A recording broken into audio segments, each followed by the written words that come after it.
All right, let's get rolling. 1 minute past, but we'll stop shooting the breeze here. Welcome, everyone. Thanks for joining us. Nice Welcome. turnout. We have, I think, a really good presentation. Hey, Dave, MA, Meg, what's up? I recognize those initials. Can you guys hear okay? If you don't mind, just type in that you can hear both Kyle and I, see screen, and let us know we're good, and we'll get rolling. So just please type in if you don't mind, and we'll get moving. Yeah, awesome to see a bunch of familiar names in here. Isn't that nice? It really Yeah, is. Yep. Yep. Hey, Charles Gilbert, what's up? Larry P, hello, hello. Meg, I recognize that. Dave, Paul, what other familiar names in there? Nice turnout. DKC. Oh, yeah, Casey's in there. Nice. What's up? Okay. Welcome. We have a look at the disclosures. Kyle and I think we're pretty confident to say we're pretty good at our jobs at what we do, but in Yeah, terms of marketing and making presentations, I wouldn't say we suck, but it's not our strong suit. But that's okay. That's not yeah. really what we get paid to do. That just means we pour extra time and energy into it to make it a hopefully a good product. Exactly, exactly. And if your financial advisor, wealth manager is really good at marketing and really good at sales, Yeah, maybe you should be not working. a good sign, maybe. Yeah. Uh, all right. So let's roll. We're going to try to get you in and out. We have a lot of content. We're going to try to be respectful of your time, but we're obviously very passionate and we're kind of joking about being bad at sales and marketing. Whatever. We love what we do. We're passionate about what we do. We have a strong message, I think, for you. And hopefully we're going to make this next hour worth your time. All right. So this is affectionately titled Beware the Four Trading Traps of AI. Say that 5 times fast. Beware the four trading traps of AI. And the four trading traps of AI are not artificial intelligence. In fact, it is active investors. Beware the trading traps of active investors. And we're going to explain what that means. Real quick, who are we if you don't know? I am Todd Gordon. I'm the founder of this company, Inside Edge Capital Management. We are a full service fiduciary, a registered investment advisor. We are registered at the state level, but we're right now in the process of going under the SEC because of our asset level. Also, I founded tradinganalysis.com in 2012. Before that, I was trading for a hedge fund on Wall Street, and I was a senior technical analyst for the same company's sister company's brokerage firm. Before that, I was a proprietary trader out of college. St. Lawrence University, University at Albany. I was a skier, trading stock options in my dorm room, majored in economics. I knew I was going to be a trader. I've been doing CNBC since about 2012. Family man. I love talking about trading. I love just interacting with traders and investors in the markets. It's all I've ever done. It's all I will ever do, and that's me. Turn it over to my partner Kyle here. Kyle has a brand new, beautiful baby, first baby to his new family. Kyle, take it away. Talk about yourself. A lot of good credentials here.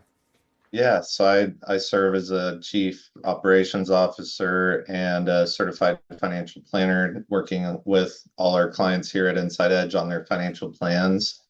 I have 10 years as a CFP, a degree in economics and financial planning from Texas Tech, and Maine. I guess ran a number of businesses throughout my life, but at some point decided have a gift for this and I enjoy it. I enjoy the impact that it has. So met Todd about probably 3 years ago now Yep. and joined forces with him to build this business. And here we are.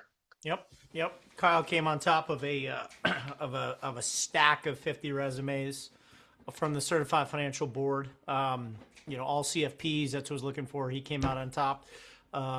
It was him and former Special Forces Green Beret. You and him were the top two duking it out, and you took out the Yeah, special forces and he didn't hunt me down, so I guy. appreciate that. Yep. And we did And have a then fun we did have a fun trip. This was what, 2 weeks ago now, 3 weeks ago. yeah, To finally New, made it up to New York City. yeah, it was fun. So we had a CNBC. I did CNBC. We got down the New York Stock Exchange floor. Yeah, that was a good trip. All right. So yeah, Kyle does an absolute unbelievable job here at Inside Edge, and if you're a client, you certainly work with him. So here we go. I don't know why that one is missing up top, and again, anyways, I don't know why that first one's missing, but trading trap number one. So let me just go back, and again, I'm telling you, we're not very good at the marketing end, but good thing we're market. So I don't know why that one's missing, but the 4 trading traps of AI. Number 2, eggs in too many baskets. 3, cynicism, skepticism. 4, macro moves impacting your micro plans. And the missing one with the functionality here on Canva is letting emotion drive investment allocation. Okay. I'm going to start this one, and then Kyle is going to jump in. I am going to, for the first time, those of you who know me usually know I talk and talk too much. I am going to start it off, and then I'm going to backseat it a bit. This is going to be more Kyle driving the ship. He's got a lot of good stuff to share with you, so I'm going to set him up and then hand it over here in a sec. So the trading trap number 1 of today's AI active investor, not artificial intelligence, is letting emotions drive your investment allocation. And the investment allocation included anything in terms of, how much equities, fixed income, commodities, crypto you're holding, and reacting negatively to adverse market movements that are against what you intend to have happen. So any sign of a market drop, you say, oh my God, sell, sell, sell. You decrease your equity exposure, increase your cash level. And unfortunately, by the time you're done acting on those emotions, because you're coming into, an adverse market environment, a lot of the market drops, as we'll go to show, are short-term in nature. And if you're planned, like we're hopefully going to lay out for you, that really should be accounted for before you go into any kind of bumpy period in the market, so you don't make an emotional decision, scared out too easily, because when you get scared out, maybe it's not at the bottom, or maybe it is at the bottom at the worst time to exit. It's really hard to get back into the market, okay, when it's rallying up very sharply, and we've seen that many times over. That creates long-term harm to your portfolio. All right. A lot of the clients that we have onboarded at Inside Edge have come to grips with this issue and have approached us and say, look, I've had enough time reacting to the markets, reacting at the wrong time, selling when I should be buying when I should be selling, and just falling victim to the emotion. So we're going to start to take you through this process, maybe talk to you about a couple of points that you may be experiencing. And we're talking about both your short-term trading money, which a lot of the customers and clients and friends that we have here are active traders, but many of you also have longer-term money that you're managing, someone else is managing, and we're going to try to hit both ends of what you're doing and pull it all together in a cohesive manner. We're also going to show you 3 live actual client portfolios at the end, the process we undertook to position them properly. Obviously, we're going to hide names, but we're going to kind of show you what we can do and values that we provide. A couple questions. I see all questions right here. George, what's up, George? My friend here in Boston Lake. I can see it. We'll answer questions as we go. Charles says, can you ever see using AI in your trading? Why or why not? And the answer is already yes. We're using AI currently. And yeah, it's just going to become a bigger and bigger part. All right. Kyle, I am going to turn it over to you. This is a perfect slide to bring this little chicken in. Yeah. Yeah, thanks for the primer, and we covered these, or kind of primed these 4 traps that we're going to describe, and I think the reality is all of these are kind of emotional or behavioral pitfalls. If you look at the market mathematically, not just over the last 5-10 years or even your life, but we have a chart going back 200 years. There's some mathematical realities of how to invest your money smartly, and assuming the future looks somewhat like the past, be able to be confident you're going to get a good result. So trading trap number two, two eggs in too many baskets. And playing on the egg analogy here, I've got baby Alice here in her Halloween costume with kind of have to look through the mesh wire here, but I have a couple chickens of my own. So here's my baby chick and my big chickens in here. Thought it just a great picture and tie-in to having too many eggs and too many baskets. And what we mean by that is over diversification. So building on Todd's last point about fear keeping you from being invested. Let's say you overcome the fear and you let kind of your standard large institutional wealth management firm run your portfolio. So in that case, what's the possible reward for the investment risk that you'll be taking? And I say this a lot. I'll say it in meetings and pretty much every time I review someone's portfolio from one of these companies. But Hold on, yeah, this is the first time I've ever heard someone say this, and when Kyle said it, I was like, wow, that hit me like a ton of bricks. It's we yeah, look at some of the portfolios that are coming in from these large these large institutions with billions and billions of dollars under management, and they're so diversified. Kyle goes to me, he goes, wow, this portfolio looks like it's managed by lawyers or set up by lawyers. So I was like, whoa, that's awesome. and it's probably true. I mean, you've And got explain on that. compliance What does that teams. mean? Why is it managed Yeah, by lawyers? so there's a lot of pressure with these big organizations to run things certain ways. They have outside influences. They have large compliance teams. They have clients where maybe they feel that if they do own everything, that whatever does well, it's going to look good, and then forget everything that does bad. So they can't be coming back and saying, "Hey, why didn't you buy this?" And then also you have like this whole social government ESG impact, which this is a different presentation, but those types of funds may not be backed up by good results or good outlook going forward. So is a large company able to allocate and diversify your portfolio, but not fall into the trap of over diversifying? And what I see time and time again is that these companies are over diversifying, having too many eggs in too many baskets, and diluting any chance of overperformance. And on the right here, this chart is an example of two target allocation funds. One is from iShares, one is from BlackRock. These target 40% stocks, 60% more defensive fixed income type holdings. And you can see how pitiful both of them have done over the last, this is 5 years. A lot of that is bonds, historically bad bond market dragging these portfolios down, but there's also a lot of underperforming equities in there as well that just aren't getting touched or even looked at, unless the lawyer says to look at them, of course. And then you can see the comparison here. Sorry. Yeah, no, just real quick comparison to the S&P 500 doing 45% over the last 5 years, and this is an example proposal where we built basically the equivalent 40% equity portfolio based on our investment models and how we've managed them over time. That's in purple, up about 32%. So just quick Now, example of how we show one way we show comparisons to people.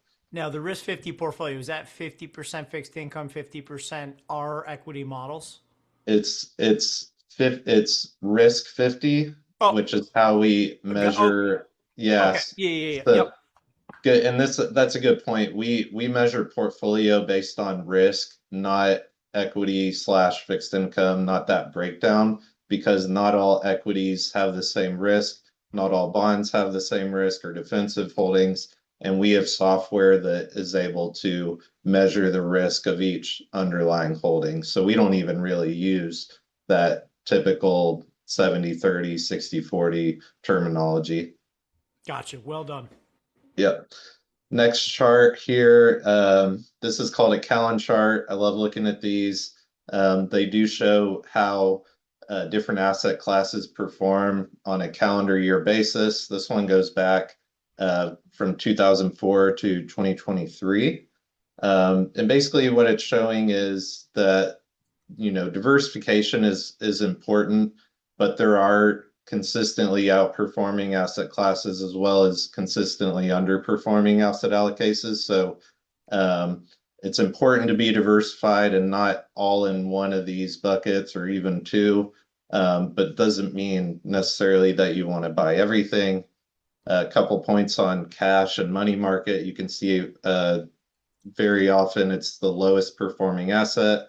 It also is never going to be too negative at all. So that's kind of the plus of holding cash, as you might expect, is that it's going to be stable. But it also shows the importance of not relying on cash as your primary investment vehicle over time.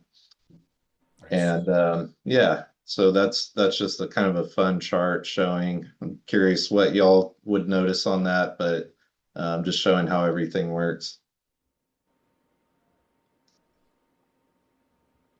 Next slide up. Always a good idea to throw a Warren Buffett quote in here. And as it goes for diversification, Warren likes to say that diversification is protection against ignorance. So while diversification does reduce risk, it can also dilute returns and lead you to perform worse than an index if you just, like I said, like those the iShares and the BlackRock fund, you just own everything indiscriminately. And then backed up by research that after a certain point, this is Morningstar and Fidelity studies we looked at, but after a certain point, additional diversification provides minimal risk reduction while potentially reducing overall returns.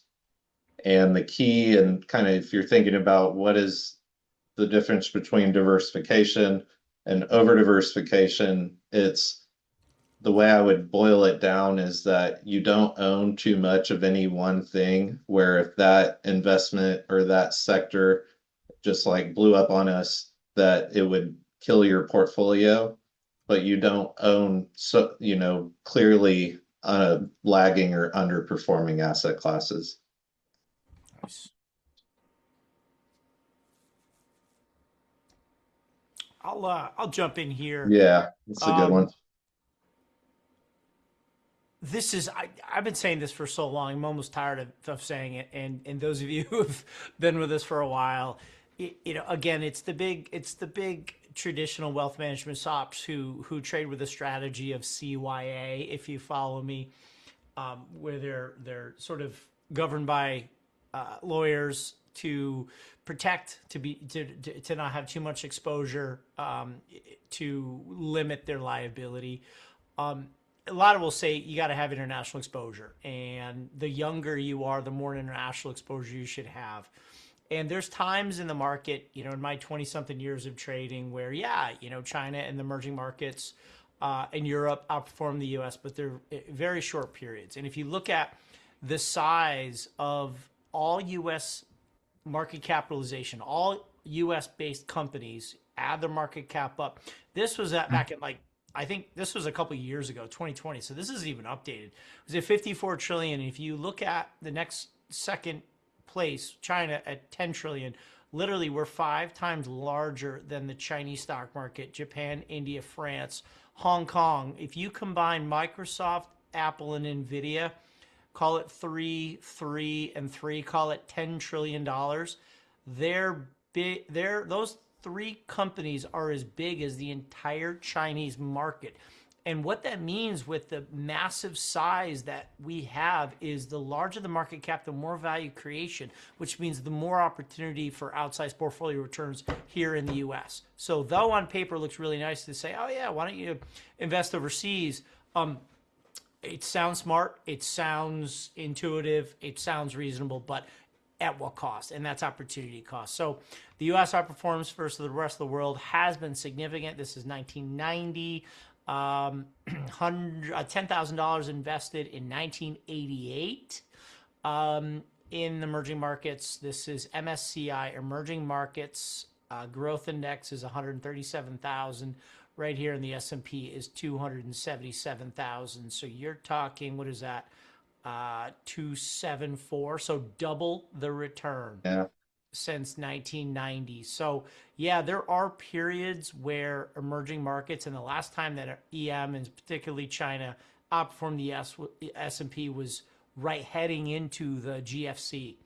There was like 2006, 7, and 8, where right here in purple, emerging markets, which is heavily Asia, outperformed the S&P. But since then, imagine having emerging markets exposure, which has been unchanged since 2008, where the S&P went from here to here. That is something you really, really need to consider when people stress diversification. It sounds intellectual and it sounds professional, but it's costing you.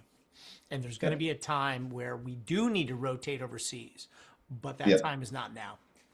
Yeah, we're probably not until we see companies lining up to leave the US and go other places. Take it.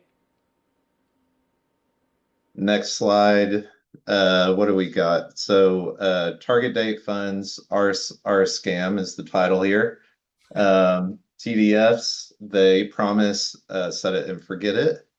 And the problem is that they, as you get closer to retirement, they automatically overinvest in bonds, which can be volatile and barely keep up with inflation.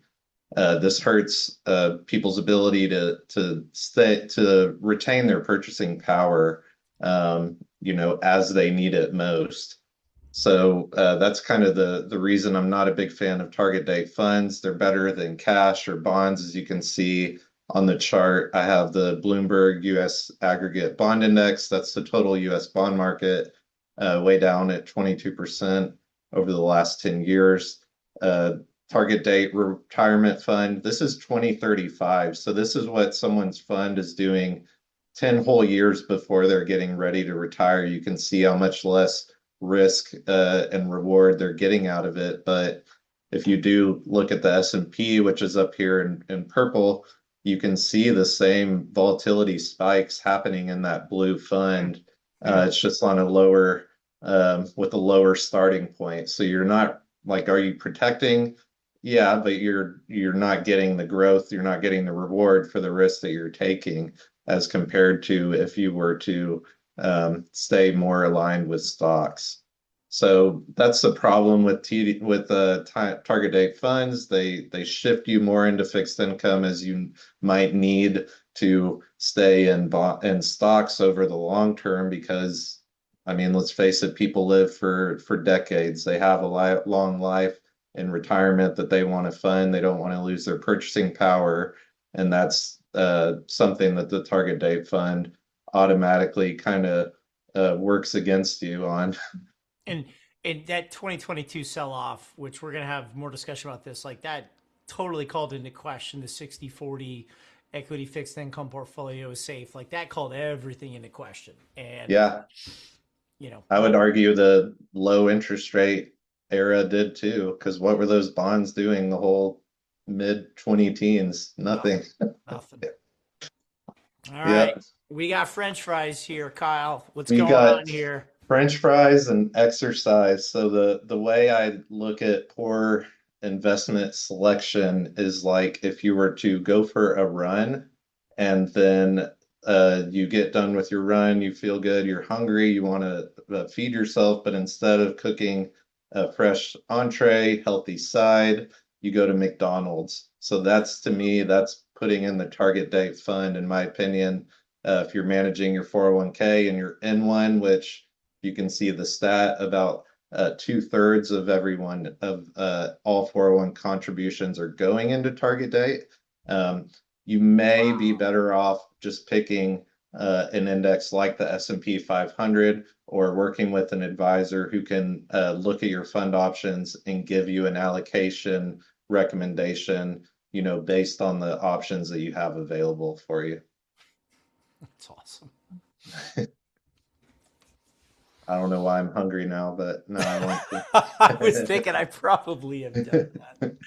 I stay away from the fast foods, but Yeah, I was no, still it's not I good. was still gnawing on Halloween candy up there. So anyway, keep going, keep going. Yeah, trading trap number three, cynicism and skepticism about the market, the government, the media narrative, the level of private sector growth that we have seen, especially since 23 with the AI boom. So the question is, are we wearing our tinfoil hats and sitting in a house of cards? Should we trust these long-term bull markets, which you have being presided by the many of the characters you see on the screen here?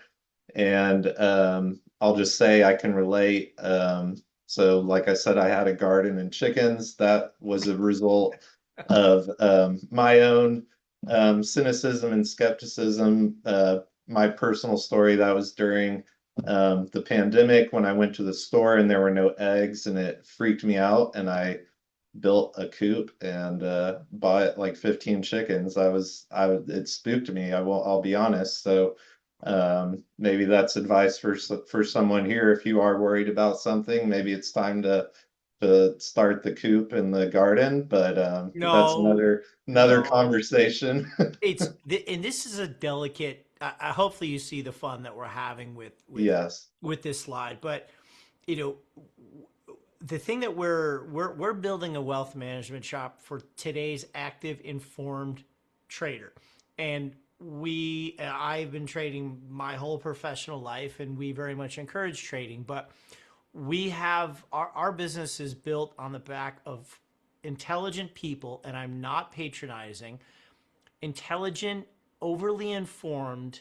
traders who tend to be skeptical and have a general distrust of the system. They're inherently stepping one, they're just outside the crowd. They're trying to look at the other side of the trend, and they're trying to have a very discerning, intuitive look of what's actually happening in geopolitics, domestic politics, the economy.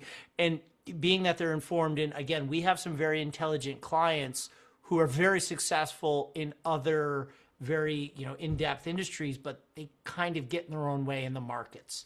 And Yeah. that big brain that is so powerful in other areas, other industries, tends to be counterproductive. So don't put your radar down, I should say, but realize when it's starting to cause harm in your longer term financial well-being by trying to be on the outside looking in. Sometimes you have to kind of separate your view of what's happening in society from the markets, because many times they're disconnected. Absolutely. And we didn't put this in here, and very well said, but the reality is you could be right about something that's happening in the world or something that's about to happen in the world, but what you can't predict is the effect that it'll have on the market and on stocks. That's Well, a well million said. different variables. Well said. And I mean, this is just, this is a great example. I mean, all of the different things that have happened in the market since the 30s and 40s. I mean, there are all sorts of ups and downs here, but Hmm. what are we looking at here?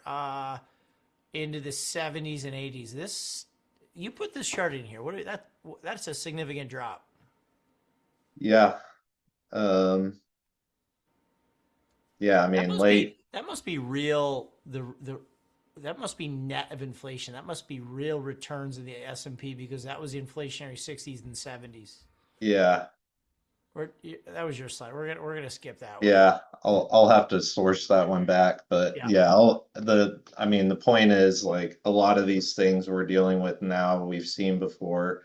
The market's made it through them, and it's while it seems existential, like there is a lot of resilience and what we do as humans and how we respond to problems. Keep going on number 3 here. We're on trading trap number 3. Yeah, so like I said, a lot of repeats, human basic survival intuition wants to plan for the worst, but the emotion, measuring it against the facts and what we can see in these charts here on the right are showing kind of returns over time as well as some economic realities here where things are looking very good right now in the US, especially in terms of unemployment, fairly low inflation rates. Companies in the US are continuing to increase profits. And if you look at the top chart here, measuring the total return of the S&P 500 against 3-month Treasury bills and the US inflation rate, I mean, stocks have proven, I think, definitively that they can improve growth over time, over inflation over time. Yep. And that's evidence right here by the concept of real GDP and real profits, right? It's easy to Mhm. say, costs are going up and there's, all sorts of stats that, they can throw at you that make the economy presented in a negative light, but you have to put a denominator on that with GDP growth, right? Like costs are going to go up, benefit, capital programs, spending will go up, but it has to be outpacing the rate of growth and the real rate of growth when you factor in inflation. If it's outpacing that, then we have progress, we have growth. So real GDP is GDP growth after the effects of inflation. It's not just artificially higher prices with the devaluing of the dollar. That's how growth is being presented. It's real actual growth after the impact of inflation, which is running 2-3% a year. So hopefully that makes Yeah, sense. absolutely. Go ahead. So into trading trap number 4, macro moves impacting your micro plans. Kyle and I, we put our minds to the grinder here on trading trap number 4, trying to figure out how to present this to you. So this is a deep concept. That's why we put it at number 4. Kyle, I'm going to let you have at this one. Yeah, no, thanks. So starting with a common trap mentality that we see, which is all in, all out, or risk on, risk off. It's something that we see time and time again, and there are a lot of pitfalls to this strategy. Actually, I've can't say I've seen someone consistently beat returns over time with this kind of in and out mentality. They can hit a correction once in a blue moon, but the ability to repeat it when you have new markets, new economic cycles, rules are always a little different every time we see a big market move on what patterns worked and what caused it. It just I haven't seen it work. So that said, the biggest pitfalls of this strategy is that you don't get long-term compounding because most stock movements are very rapid and they happen abruptly with very little warning. So really, the only way to consistently guarantee exposure is to keep a portion invested so that it's there when you do see those moves up, which if you see the chart on the right, this one goes back 200 years of consistent growth, and the average rate of growth on the stock is actually 7% per year the last 200 years.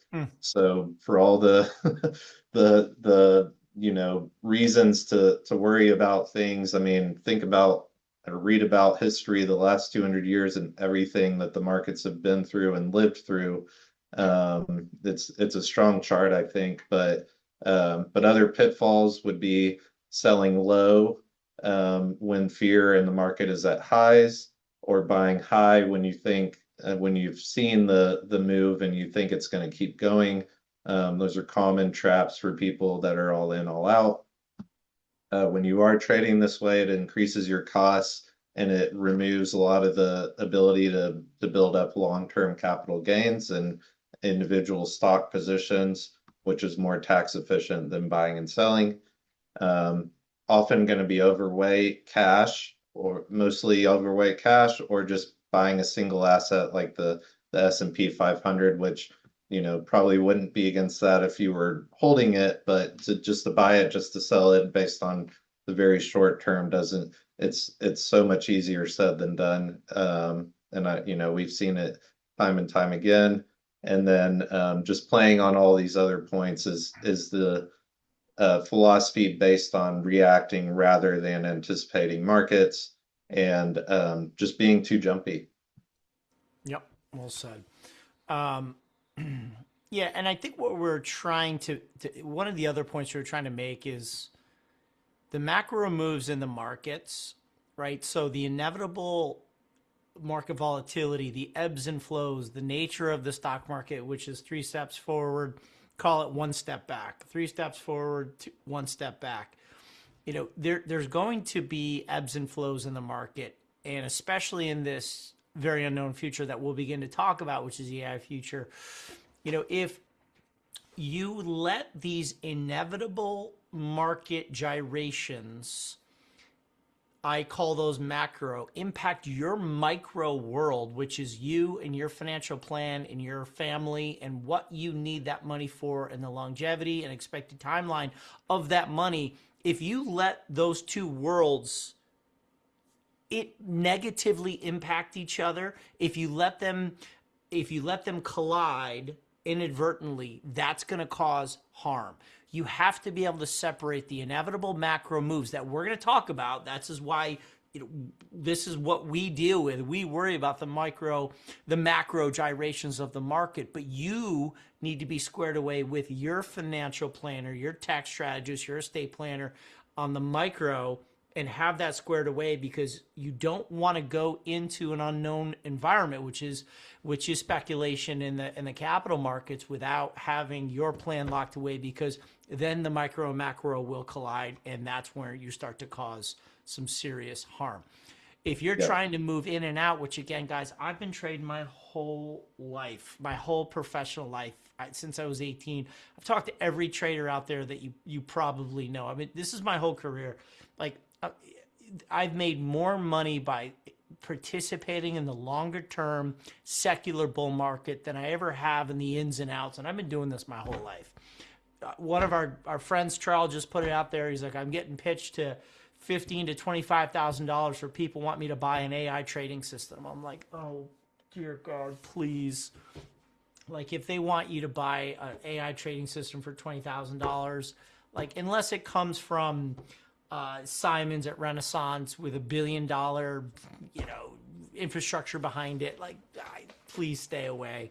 There's this psychology that drives the financial market is so great. There's so much psychology in this game. It's not math quant based. This is the biggest psychology experiment out there, and that's why I forever think there's going to need to be people like us who can psychologically counsel our investors to help them get through the inevitable, the invariable ups and downs, because people, doesn't matter how smart and how much compute power we have in front of us, our minds get in the way and they adversely impact the returns. So this is more psychology than it is math and quant based.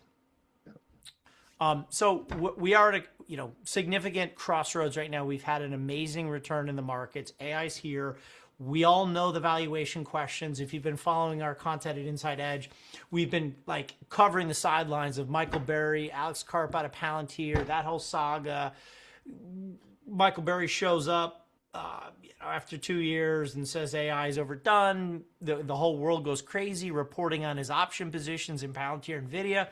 It was like me putting $10,000 on options a year out from now. If Palantir drops 50%, like it's a punt, it's nothing, and the whole world went crazy.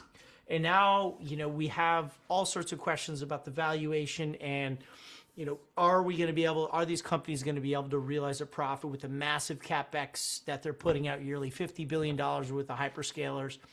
So there's a lot of uncertainty, but the market does climb the wall of worry. So you put this together. AI has propelled the stock market since 23 with over $1 trillion in deals. The fear greed index, this is out of CNN, I believe, is pretty pretty uneasy right now as the market's, what, 4 or 5% off all-time highs, and you'd think we're off 20%. The bearish sentiment that's out there. Yeah. AI exuberance boosts GDP in markets, but risks, putting a bubble out there. And I'll just say last thing, I do think there is a bubble right now in bubble calling, because what happened? I mean, we had 2,000 tech stocks that collapsed on no earnings. Greenspan slashed interest rates, precipitated the housing bubble. That popped up real quick. The banks jumped in and collateralized all the mortgage obligations, leveraged those up enough to blow up the whole economy. Market crash post-bubble 2008. Okay, then all of a sudden, then we started getting some quantitative easing, which the Fed taking tax dollars, suppressing interest rates to stimulate more borrowing. Perhaps we have a crypto bubble based on that. So have we had 3 bubbles since the turn of the century? Yeah, we have. So I really think people are a little hip to the idea of bubble calling. I think there's starting to be a bubble in bubble calling. And I would argue, with the exception of a few excesses in market valuation of some of the AI stocks, there's real earnings behind these companies that does not make this 2,000. There's massive earnings. Can a little excess be scraped off the top? Yeah. Is there anything you want to say in here, Kyle? Yeah, that there's a lot of speculative companies out there without question, and they've been going up the same amount as these other extremely profitable companies. So, are you taking the time to separate the speculative stocks from the good investments? And I mean, if you look at, you're not going to be surprised I'm saying this, but if you look at companies like Nvidia, with just insane earnings, so much cash, they don't know what to do with it. I mean, there's a lot of basis in a company like that going up as much as it has over the past couple of years, compared to another company that may just be complete speculation. But when you have a new technology, that's what you're going to see, is people pursuing different ideas in terms of what they buy stock in. Yep. I mean, the valuation getting the fundamentals of Walmart is more expensive than Nvidia right now. Yeah, it's crazy. Which is bonkers. We're going to move on this. We've hit this slide a lot. I really like this slide. I love it. This is Philippe Lafont. He runs Co2, which is a $50 billion tech hedge fund. Kyle and I saw him speak a couple weeks ago in New York City, just talking about the inherently disinflationary nature and productivity gains that AI should insert and should thrust onto this economy, which will bring inflation lower, which is disinflation is inflation at a slower rate, which would drop interest rates, which would spur more GDP growth, which would increase more tax receipts for the U.S. government, which helps us lower our debt to GDP ratio. It's this productivity deficit cycle. And he's trying to make a sort of a illustration of the potential size of AI compared to mainframe, PC, networking, desktop, internet, mobile, so on and so forth. So I'm very much in the camp that there's going to be significant productivity gains in all areas of this market that should carry us forward in the next 5 to 10 to 15 years. And it certainly won't be a straight shot. There will be ebbs and flows, but there's a ton of opportunity in front of us. Whoops, I forgot to take that slide up. Let me just go like that. Present. Canva's awesome. We're going to start getting in markets here a little bit. There's a lot of talk about how the top 7 market capitalization stocks are driving a significant amount of the gain. I didn't put the slides in here and take my word for it. That's pretty much the case every year. And the media is reporting it over the last 2 years as if it's a new phenomenon. Dude, it's been that way for 2 decades. I have the slides to back it up. So, the large market cap stocks have the money and have the access to go and create these huge leverages, operating efficiencies by investing in technology that will drive their profitability. And I mean, that's why the bigger stocks just keep getting bigger. All right. So listen, is there going to be a crash? Well, okay. This is the Dow from 1905. Pretty cool. There's the 29 crash. Here's the 70s. We rally up into the 90s. There's 2000 sell-off. There's the housing crisis. Here we are. Isn't the market bumping up against a high, and are we overdue for a significant pullback? This is one of the coolest tricks I have in my bag. I would say just because we're bumping up against the ceiling of the chart here, I would remind you to adjust your mentality. We know and know of very few rich pessimists. For the most part, optimists make money. Pessimists sound very intelligent and informed, skeptical, but not rich. So all you have to do is adjust the y-axis on your scale, make more room for it, and you could see Dow 100,000 coming no problem. Okay, so just adjust the scale. It's kind of a little technical analysis joke. Abundance mentality there. There you go. Yeah. I put this out years ago. I just want to appease some of my Elliott Wave friends. I really don't want to get down this path, but this is my longer term count. A lot of people would say, are we coming into the stagflationary 70s, which is this?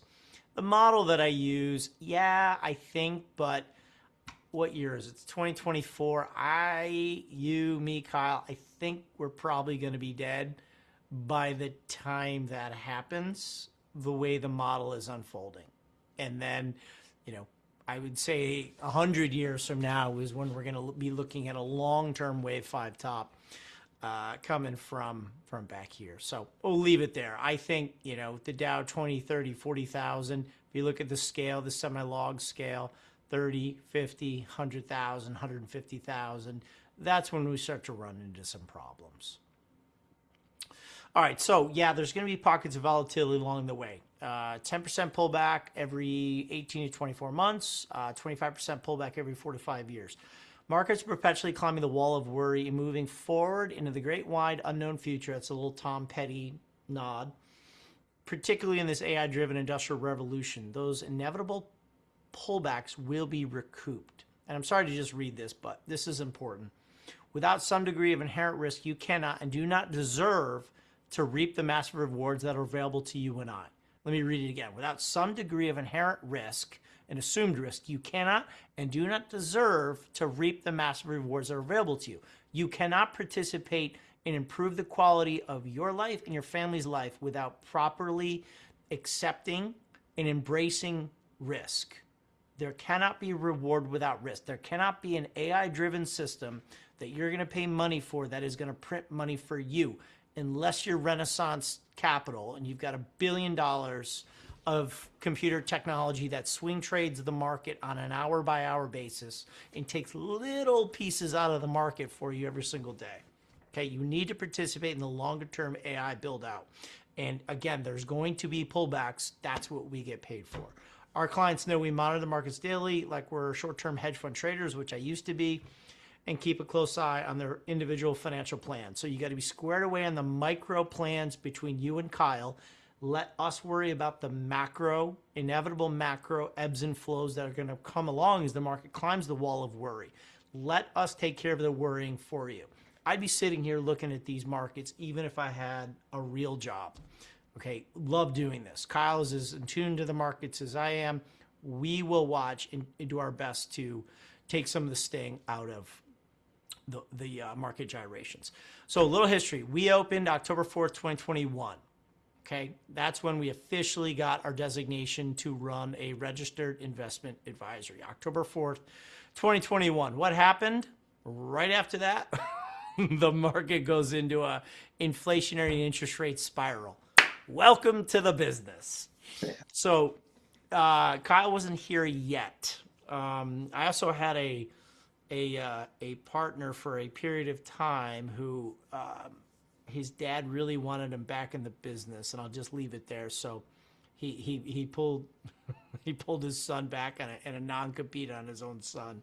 That was fun. So I've talked about that publicly, and so we got a market sell-off. I got a partner who's fighting with his dad. I'm like, okay, get me out of here. Get me Kyle Wasson in my life. And it's been great. So as soon as we launched, market gets cracked. We do deploy hedges. We raised about 7.5% cash, and we put an inverse ETF in there to take some of the sting out of the market. So welcome to the business.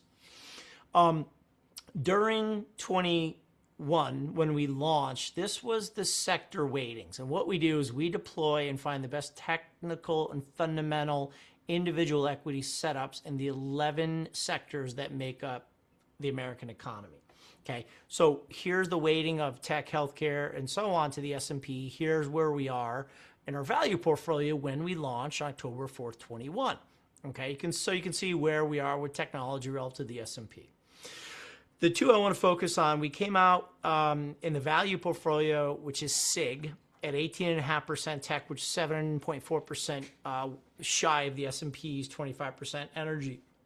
Energy, we came out at 4%. I was already seeing evidence of energy in 21 post-pandemic being strong, so I came in almost double, not quite, but 1.39% heavy the energy exposure compared to the S&P in October 21.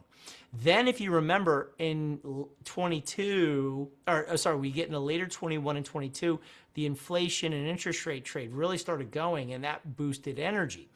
So I had to reallocate the second month of business that we were open.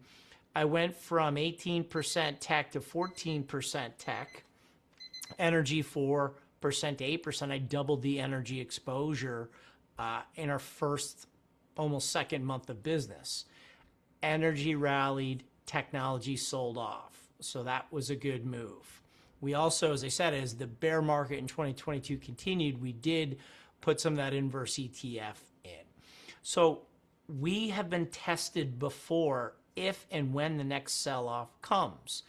We are in the game now because as we're trying to convey to you, we think you should always be invested. Unless something catastrophic happens, unless there's a sustained long-term bear market, would we go to zero cash, which we have the ability to do. But if we can sort of ease the downside, as we did in SIG, this was the percent return coming right out of the gate relative to the S&P. If we could mitigate or smooth off the downside volatility, take the inverse hedge off, and then if we could go back to work by buying the right stocks in the right sector and putting that kind of outperformance to the S&P net of the 1% fee per year, that's what we really want to do. We are a big believer that the every 100%, 100 basis points or 1% outperformance that we could put up relative to what's available to you just by investing in the S&P, we think compounds over a long period of time. And let me just take a step back. We love our clients, they're our friends, but again, we have some big brain clients who overthink way too much. A lot of them were not even getting S&P returns before they came to us. All right, so we're going a little long here. I'm not going to go into my 6-step stock selection process. I have gone through it before in other webinars. We will revisit. This is a longer term approach, so I'm gonna skip that and hand it back over to Kyle. The way we built this firm and the way I think you have to approach it in an active portfolio management situation is financial planning first. We get to know you, we get to know your personality, we get to know what the goals are with these different pools of capital that you have. Is it meant to service you and your lifestyle and your family for the next 5 years, 10 years? Is it meant to go beyond you? That really matters. How you feel about risk in the market, how you deal with the inevitable ups and downs in the markets, how you react. We have some of the most cavalier alpha males coming in saying, oh yeah, bring me the risk. And then the first minute of a 5% sell-off, they're like, get me out. So Kyle does an amazing job going through the discovery process, as do I, getting to know you, understand your situation, and only after we know you could we then deploy the portfolios that would best serve your purposes. So financial planning first, active portfolio management second. Yep, stronger together. Absolutely. One team, one dream. So, pick it up. Yeah, financial planning. People are falling asleep. I'm talking too much. Yeah, no, that was great. One slide I wanted to make sure and cover is understanding how does financial planning, which is kind of the planning preparation side, how does that intersect with the investment strategy that we end up recommending? So a couple of bullets here. What does planning do? It helps us understand how different factors are going to affect how we should recommend that you manage your portfolio. And what that might mean is more aggressive while you're working, and then still aggressive post-retirement to make sure that you don't lose your purchasing power, but also measuring how much distributions you're expecting to take those first 5 to 10 years of retirement, keeping that more stable, and then seeing if we do that, how is that supported by your planning assumptions? What level of savings, what level of distributions, everything in between. We utilize very advanced software used by the biggest shops to help understand, analyze information, and be able to show people different strategies.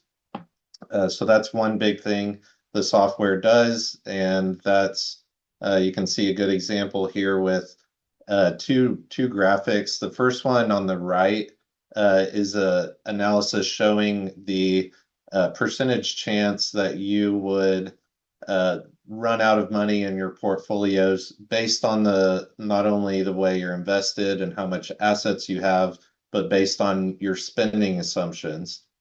And so the success rate here, this 95%, that ties in on the left here with the base plan. You can see a 95% success rate on this table.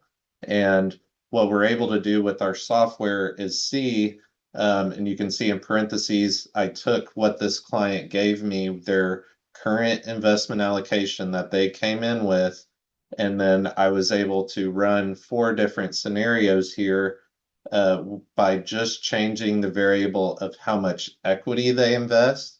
If you look at the second and third Oh, line, so wait. yep, Invest accounts into 20. Okay, so this is client coming in off the yeah, street. and I'll set the stage a little Uh, more. This okay, client came in very cash heavy. So okay. if you look at the median value, this is that medium outcome of that analysis looking forward, where it's saying if you do everything the way you are right now, there's a 95% chance you won't run out of money. That probably means your expenses aren't too high. But look at that median value.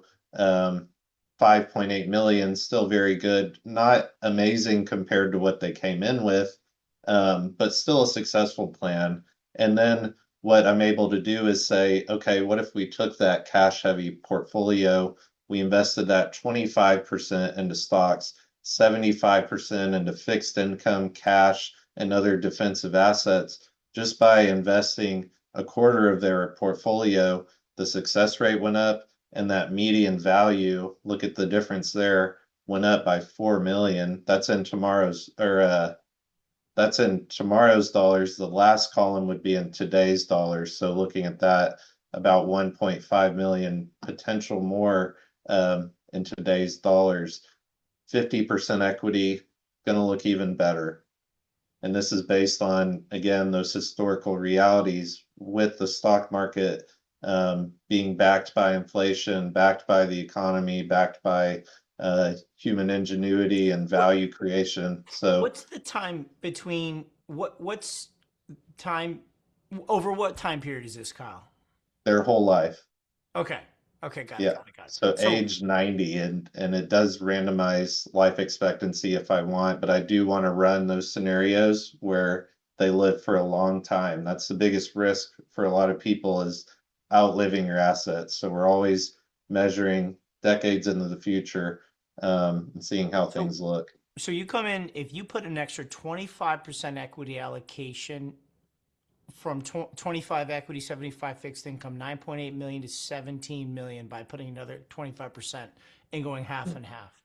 Yeah, and that's the power of compounding, and it's so important. I mean, I've been doing this 10 years, not an eternity, but long enough to see what it looks like for someone who did invest early and often, did give time to see compounding growth in their account versus someone who hasn't swallowed that pill yet, that they need to have this part of their account in place, protecting them from losing their purchasing value, participating in the real growth that we see in the economy and on in all these companies that make up the economy. It's a drastic difference, That's and you massive. know, That's yeah, massive. All right, and then and I gotta yeah, go pull you ahead. off this one just to Yep, keep keep it on going. time. No, it's good though. But earliest retirement 25%. What's early retirement? Give me that quick. How do you define early retirement? Earliest retirement 25% equity allocation. End at 27. Okay. Yeah, so that's just two other variables that we can look at. So our software can look at how much you invest. It could also look at, what's an ideal retirement date for you. What, if you did semi-retire and pull some income in after you retire from your career job, how does that improve the All right. plan? All Like we're right. able to All look at right. everything. All right. Yeah, it's And it's not bad. there, Kyle puts so much into it. He has such a good, intimate relationship with our clients because it's a customized solution. It's not off the shelf, off the rack, one size fits all. Like we're gonna we're gonna show you assets under management. We're gonna show you how many accounts we have. We have room for a little bit more in terms of clients coming on, but because of the detail and the amount of time Kyle puts into each client, we only have so much space. All right, so I'm going to push this around. Yeah, you can Hit this, skip this one. hit skip it, or do you want to Yeah, highlight it we quick? covered a lot of the benefits, so it's pretty much all there. Okay, okay. Uh, And so yeah, I wanted to get into the case studies here. yep. So So these are here's actual client accounts. This isn't the actual client. This is a very beautiful AI rendering of a yeah, nice looking client, but this is an actual account of a client. And a lot of our clients, as I said, are a little skeptical of markets, heavy on cash. They like to trade in and out. And I've just seen it long enough where I'm saying, man, I got to launch a wealth management shop and empower people to trade a portion of their accounts, but the rest of it needs to be responsibly managed to grow and use the power of long term secular bull market strength and compounding. So please pick it up, Kyle. yeah, that's exactly right. And I think part of the unique nature of what we're building our wealth management on is educated, active investors.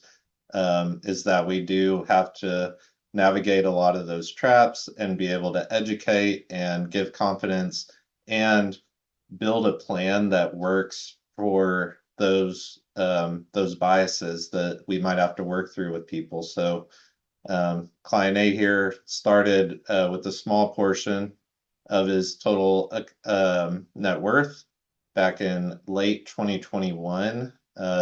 As y'all know, we had the S&P down 25% that first year that we were open in 2022. So in this case, as you can see, we stayed more conservative than aggressive, being very patient with working in, not trying to dump everything into the market and just ride the downturn, which took us basically through that first year into mid 2023 when the client's net investment is in purple, the account value day to day is in blue. So if you're looking at the chart, you can see mid 2023, the account recovered and went back positive. That was the point which we were working to assess kind of the client's readiness to invest more in stocks. We had started to see the AI come on and felt good about where the economy was at and inflation not running away and that kind of thing. So through that year and a half of preparation, riding out a downturn, which felt very long and prolonged, but in reality, it's a blip on this chart now. Because since you can see since that mid 23 and into 24, the client got rewarded for their patience, for investing with 2 year bull market, and then seeing about 850,000 of gains in the account based on where the account is now and their net investment level. Very nice. Very nice. Client B, another very nice AI rendering, but again, an actual client account. Mm-hmm. Yep. So similar story, opened a little bit more recently in March 2024. If you're following the purple line, they started with the portion of their account, keeping the rest in cash for safety and stability. And that is something that we're totally fine with. If keeping some cash on the sideline is the quote unquote price to pay in order to get you invested with some of your cash, then that's totally warranted and it makes sense. I mean, if the market goes down, you have cash to invest at lower prices. If you do see some built-in gains, then hey, why not invest more since at that point things would be looking good. Mathematically, it would have made sense to invest earlier, but behaviorally, it would make sense. So starting with a portion of the account, upon financial plan completion, client invest. Hold on. Do you want me to go to B or stay on B or go to C? You can go to stay on B. Okay. So we completed the plan here. The client invested more cash, as you can see, net investment going up as gains were built in the account. Again, hindsight would have been better to invest sooner. That's okay.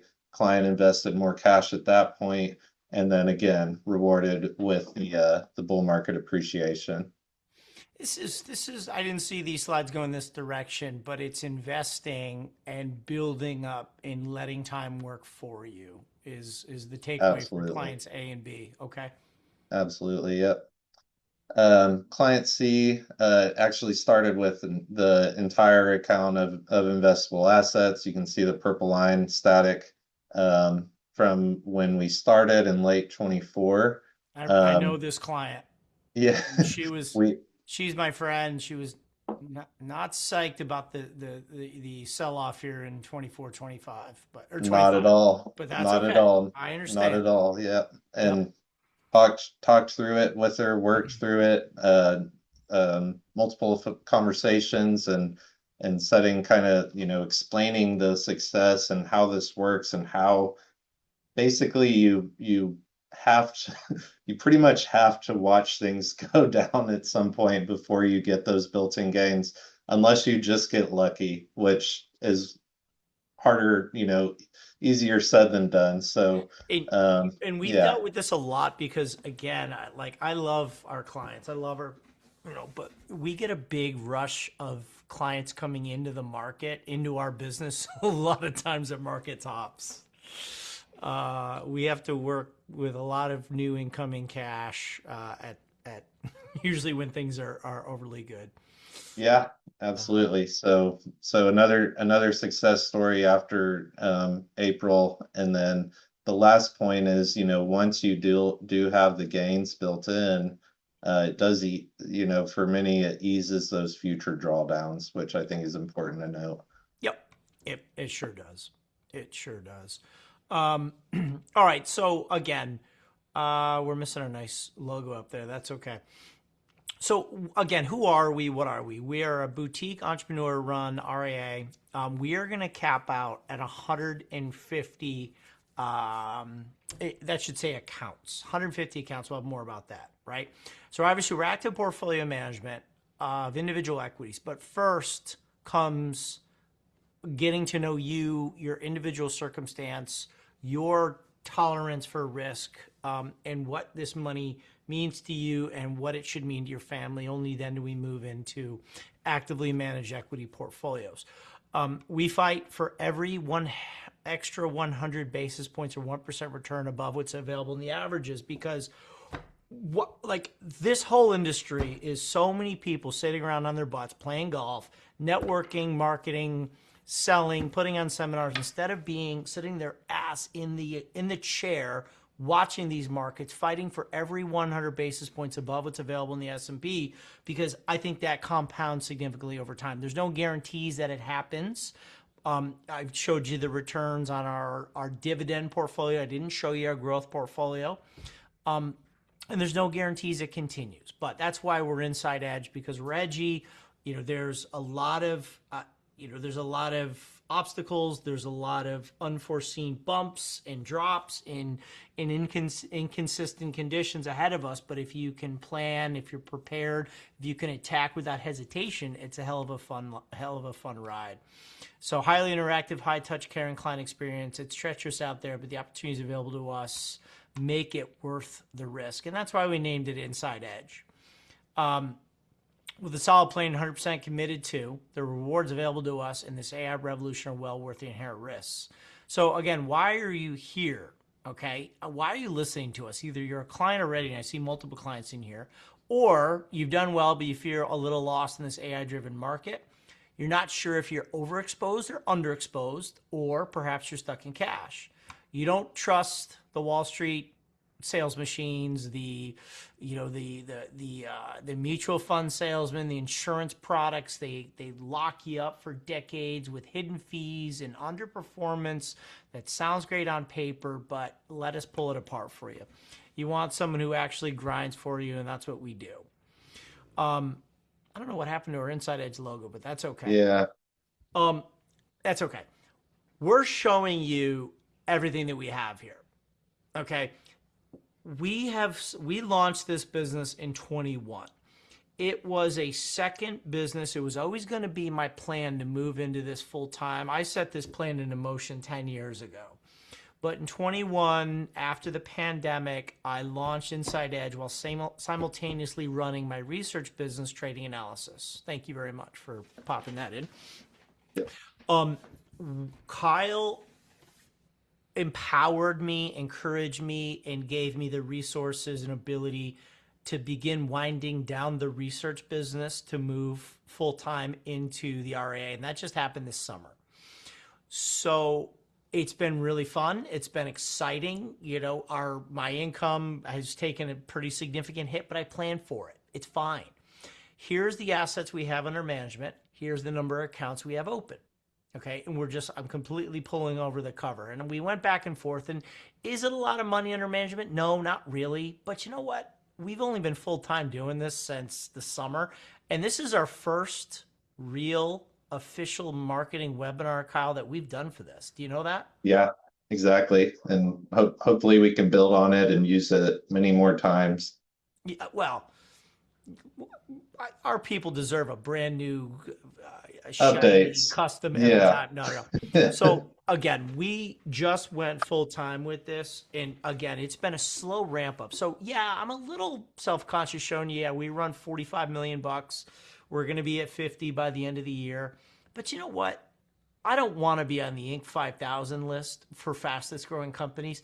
I think that's irresponsible to quickly scale a wealth management business. These are people's livelihoods.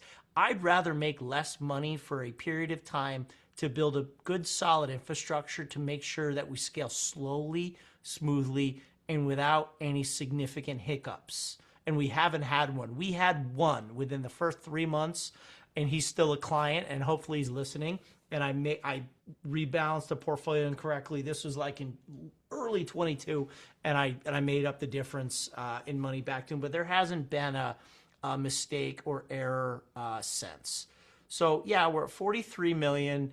We'll be at 50 by the end of the year.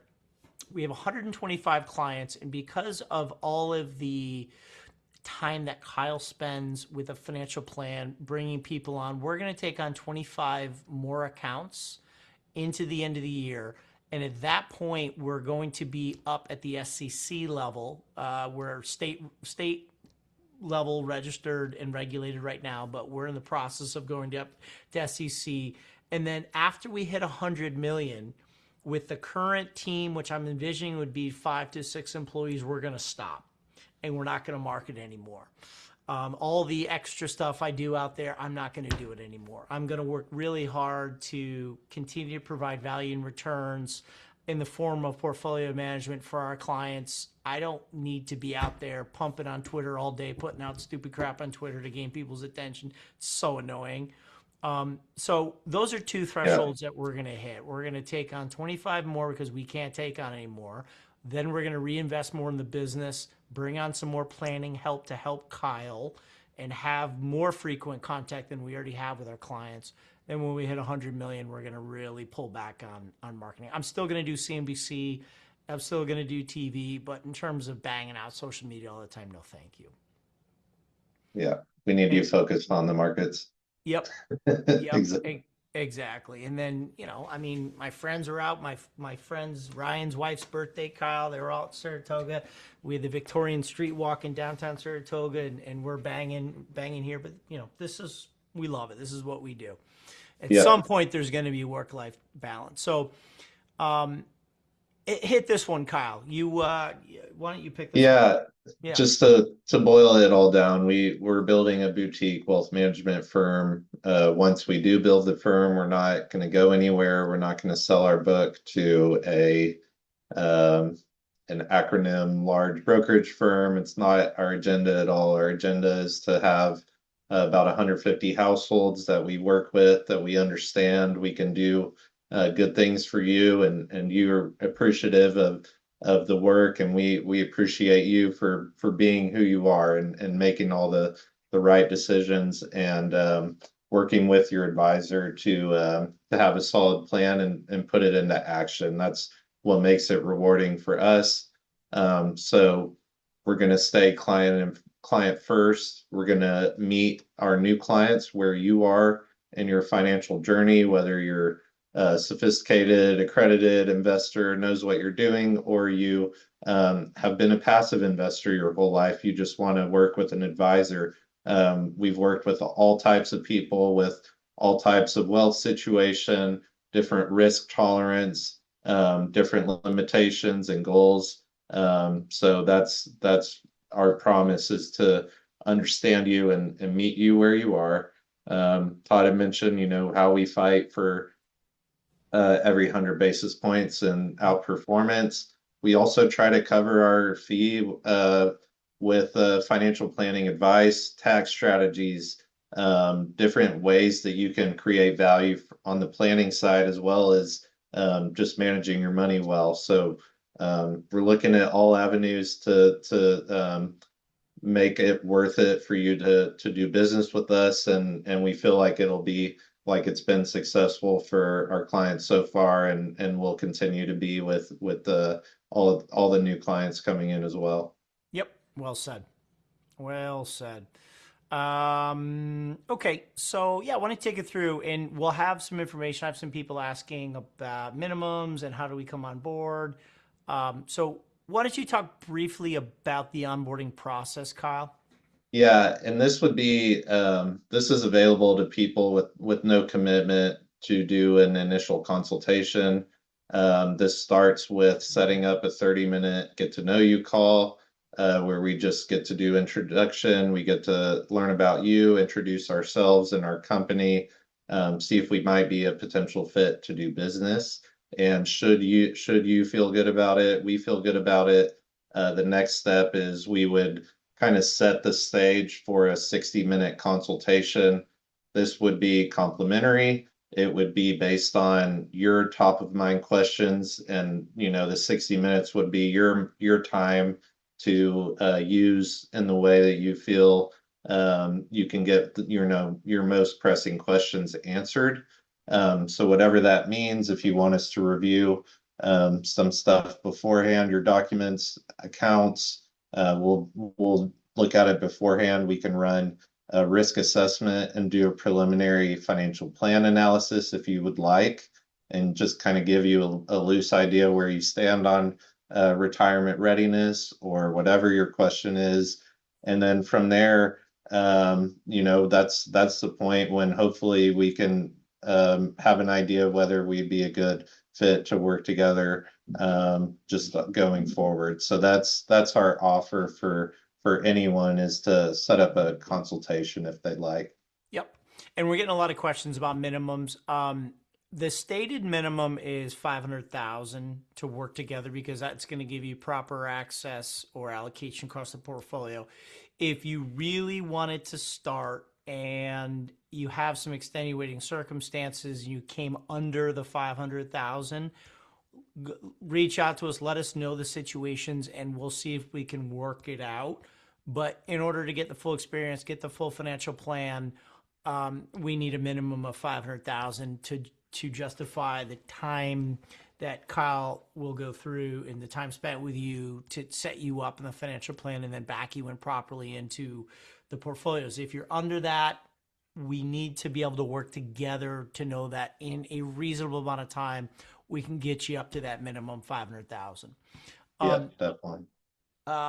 Meg's asking if you want to, I don't understand this. If you want to follow your portfolio for the 5,000 fee, would you shut that down when you hit 100 million in assets? No. Oh, sorry. No, I won't. No. We'll keep that open. If people want to just pay for the portfolios to see, we'll keep that open. Yeah. Yep. Yep. And SP. And that would include planning as well. Right. Good point. For that fee that that's from like a non-managed client. Yep, nice. And then Charles says, who's a client, he goes, when I first came out, I knew you were going to burn out trying to do trading analysis, too much output. This is much nicer. Oh, that makes me feel so good. Thank you, Charles. I mean, we have so many clients who came in, they're like, Todd, I know you've been watching you talk and trade in real time for 5 years. We know who you are. Like, you've already proved yourself. You're not going to, flake out or disappear into the night with all my money, which we don't have access to the money anyways. It resides at Charles Schwab. But anyways, so here's a couple of the FAQs. We're going to onboard 25 more accounts into the end of the year. That is all we can reasonably handle. After that, we're going to shut it down, and we'll take a break here into January and February as we onboard those remaining 25 clients. And then next year, we will hit 100 million in management and assets under management, and then we're going to be done marketing. Again, I'll continue to do CNBC, but I'm gonna be on top of the markets, work with our clients individually, but really step back from the social media marketing hustle that so many people are competing for your attention, on the research business. So more FAQs. All funds are custody with Charles Schwab. So again, we don't have access to the funds to withdraw them and whatever. We have access to withdraw the 1% on average fee. It's 25 basis points per quarter. We bill after the quarter based on the assets. If you have a big position, like we had a client come in with a big Tesla position, if you want us to hold on to it and not bill you on it and trade around it, we can do it. It's kind of a pain, but we'll do it for you. No lockup period, can withdraw or detach from Inside Edge anytime. You can call Schwab and say, these guys are idiots, and just withdraw my account, and it's completely yours. There's no lockup. You maintain control of the accounts. There's no conflict of interest. We're fiduciary fees only, which means we just make that on average 1% fee. If you go above $1 million, or Kyle can tell you the break points, it'll get less than 1% per year. That's the only fee. There's no hidden fees. There's no conflict of interest. We're not selling you mutual funds or insurance products where we get paid a bunch of money by the packaging company that you wind up paying for, that costs you performance, which compounded over 20 years is significant. It's a beautiful business model. And as I was saying to Kyle, I've never felt so fulfilled by providing so much value to people as I have ever. The research business is great, and I put my heart into it, but we are truly enriching people's lives. And I'm telling you, we're helping some people get out of their own way in putting profits, unrealized profits down that, they wouldn't have had otherwise. So it's pretty awesome. Well said. Full transparency view of account positions, financial plans. You see the positions. You get text messages when we do portfolio rebalances. The way we do it is we'll update our models, and then I'll go upload them to Schwab, and then we block trade it. We'll do a couple 100,000 share transactions instantly, and then it filters through to all of the accounts, including mine. All of my money, my parents' money, are in the same accounts as yours. So we're all on the same side. When the market draws down 10%, trust me, I feel it. My parents feel it. I'm right there with you, and we're going to do our best to minimize the drawdown. They're going to come, but we're going to step on the gas pedal when market rips.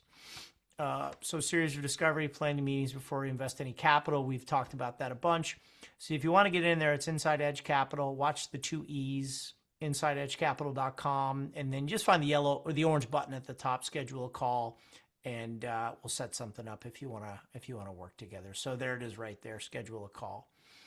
Okay, I think we hit it. I think we Pretty hit it. much. Yeah. Well done. Well done. Kyle, what else did I forget to mention? Or what did you Um, forget to mention? Anything no, else? nothing top of mind. That might be because it's 8:30 p.m. maybe, but Yeah, nothing's I coming straight to mind. okay. But really, really nice. I appreciate everyone hanging out. A lot of people stayed. A huge amount of people stayed. You know, we probably 10 people or so dropped off. But thanks so much. Do you require steps 1 to 3 to be a portfolio following client? No. Steps 1 through 3. No, no, we do offer, we do offer something called a portfolio investor if you don't want to turn over control, or we have some clients who are in overseas who can't open with Schwab. You can pay for the portfolios and then you can manage it yourself. So that's a product that's available as well. Yeah, Nick, we can do the short version of that. I mean, we still want to know all of our clients. We're not brokers. We don't just take money and manage it. There's still going to be a process, but if you don't want to go into deep financial planning, we're not going to make you. Yeah, you don't have to. You can come in. You don't have to go through the financial plan. If you're like Kyle, I don't want to do it, and I just want to have an account manager or accounts manager. That's fine. We'd Yeah, prefer you go through the financial plan because I know Kyle can find some tax savings and some planning, and there's a lot of yeah, stuff where you come in and people discover opportunities and they're leaving money yeah, on the table that they didn't even think about. So I'd highly yeah, recommend it, but definitely. I'm starting to get protective of Kyle's time because he's Yeah, becoming and pretty stretched. but we do have a light financial planning process. We're still going to want to go through either way. We're not going to, throw everything and or recommend you throw everything into a growth model if we don't understand what that money represents as part of your overall portfolio. Okay, and Yeah. Abdi is calling you out. You owe him an answer to see if tax prep in Texas can file taxes for me in California. He doesn't have an answer yet. He'll Kyle Kyle Okay. Kyle Yeah, will get to I you. I will totally follow up with you individually on that one. Yeah. And my tax prep person in Texas sold his business, so we've been recommending a lot of outside professionals. I have a great estate attorney that I found. I still need to find a great tax person. So sorry for the lack of follow-up. I'll get back to you individually after the stream. Yeah. You're looking good. You even shaved. I know. This is Boy, you look Cat was like, so that's what your face looks like. you look good. Like Trish tells me if I shave, Likewise. she goes, you don't she goes, you look ugly with that. She's like, you got a weird chin, so I gotta keep it on. He's just Um, giving you a hard time. I don't think so. But any other comments, questions, guys? This is fun. We obviously like doing it and working with clients one on one. I can promise you have a more polished and professional business operation on the portfolio management and financial planning than we do on the presentation. But we're markets people. We're not marketing. So hopefully you can excuse some of the I'd say trip ups in the presentation, but I think we hit it, and I think we Yeah. conveyed our value proposition. Hope to work with you. As you said, we'll take 25 more. That's all we can handle, and then I'm gonna turn around and we're gonna hire some paraplanners to back up Kyle. We hired one guy. We're gonna announce him soon. We've kind of mentioned him. He was here today. He's a guy who moved into town. He's a former MLB, Major League Baseball pitcher who's going to be joining the team. He is joining the team. He's working, getting studied up on his securities examination to join the team. And then Yeah. Nick, who we brought over from trading analysis. Nick is amazing on operations and customer service. You guys have all probably spoken to Yeah. him. So, No question. yeah. All right, sir. Hey, thanks All so much, right. everyone. Thanks for hanging out. Let us know if you have any comments, questions. Book a call, and we're happy to connect with you. And we wish you a very happy, successful, prosperous end of 2025. And let's get ready for who knows what's going to happen in 26. But I promise it won't be boring. No. Yeah, thank you guys. I appreciate y'all tuning in and thanks, Todd. That was feel like that was an awesome presentation. So hopefully everyone agrees. We did well. I'm proud of it. I'm proud of it. So thanks, everyone. Have a great night, Kyle. All the best. Hi to Kat and Alice, and I will catch you tomorrow, bro. You guys, See bye. y'all.